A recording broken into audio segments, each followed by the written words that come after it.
People who refuse to ask for help aren't weak. They're terrified, but it's not what you think. They don't feel like they deserve help. They don't want to burden anyone, and sometimes they believe they're supposed to handle everything on their own.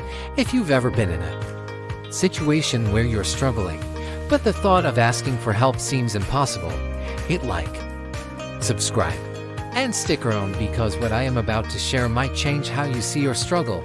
Here's what's really happening in their brain. You've been there. That feeling when you're juggling everything on your own. And the thought of asking for help feels like a betrayal to your independence. When things are going wrong, your mind races, but the last thing you want to do is ask for help. Maybe it's in your personal life, at work, or even in your relationships. No matter what, you're convinced you should be able to handle it on your own.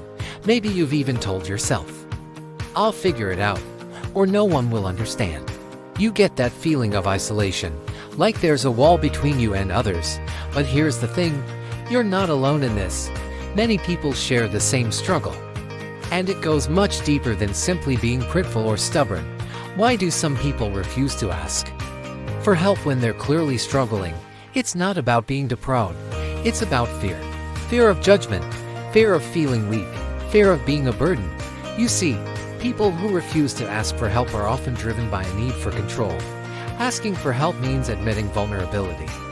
And that vulnerability can feel like a loss of control. But here is the deeper psychology at play.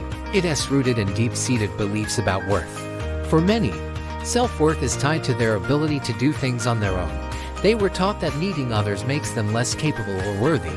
This mindset is often formed in childhood, when they were taught to figure it out alone or that help was conditional on performing at a certain level.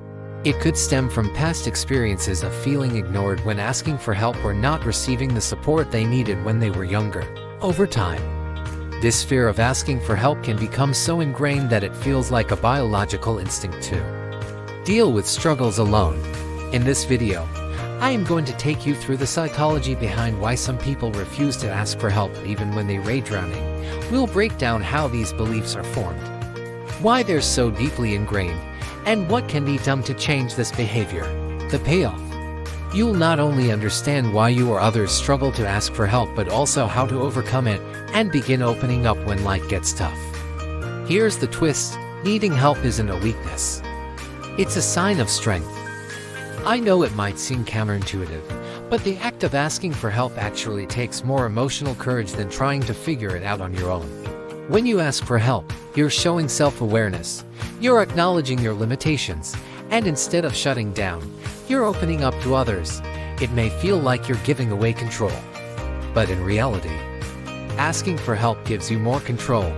It allows you to prioritize what matters and focus your energy on the areas where you can make the biggest impact. It is a sign of emotional maturity to recognize when you can do it all yourself. But what happens when this pattern continues? If you keep avoiding asking for help, you'll likely burn out. The emotional and mental toll will only grow, creating a cycle of stress, resentment, and exhaustion.